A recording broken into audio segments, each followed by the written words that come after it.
Hello, and welcome to this channel. Today we gonna talk about one of the most gruesome cases, a murder case that divided France in the 1930s.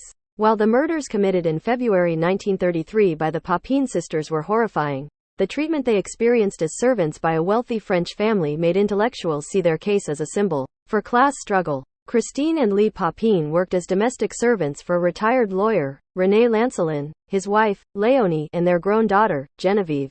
The Lancelins lived in a beautiful two-story townhouse on number 6, Bruyère Street in the city of Le Mans. It was reported that the family treated them well. They ate the same food as the family, lived in a heated room, and were paid the standard wages of the time. Before the crimes, the professional behavior of the siblings was apparently excellent. In fact, the Lancelins were the envy of every French upper-class household for having such dedicated and hard-working domestic help. However, not all was well in the Lancelin household, as the sisters had an abnormal relationship with their employers. For once, neither of the women had ever spoken to René Lancelin in their entire 7 years that they worked there. The sisters were given orders by his wife, and even then, she only communicated through written directions. Léonie was also a woman that demanded perfection, as she routinely performed white glove tests on furniture to confirm that the furniture had been dusted. On the day of the murders, it was dark and raining heavily. After a shopping trip, the mother and daughter were to go directly to the home of Léonie's brother, where René would meet them. The family were not expected home by the sisters until late in the evening. The two siblings continued with their errands, one of which was to pick up the iron from the repair shop. When the iron was plugged into the socket, it blew a fuse.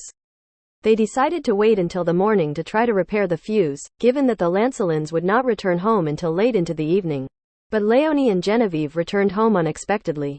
According to Christine, when the mother was told that the iron was broken and that the electricity was out, she turned violent. Christine then smashed a pewter jug onto the mother's head, which led Geneviève to come to her mother's defense and attack Christine. Infuriated, Christine allegedly shouted, "I am going to massacre them." Léonie rushed down from the attic and attacked the mother, with Christine urging her on. "Smash her head into the ground and tear her eyes out," she shouted. Agreeing with her pleas, Léon followed suit, and Christine proceeded to tear Genevieve's eyes from her face. Without their eyes, the mother and daughter were rendered helpless.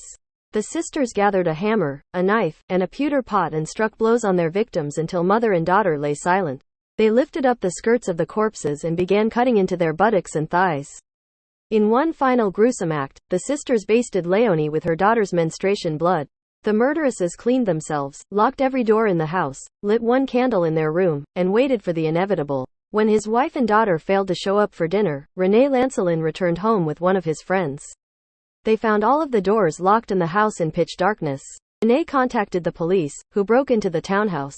After the two sisters were found naked in bed together, they immediately confessed to the double murder.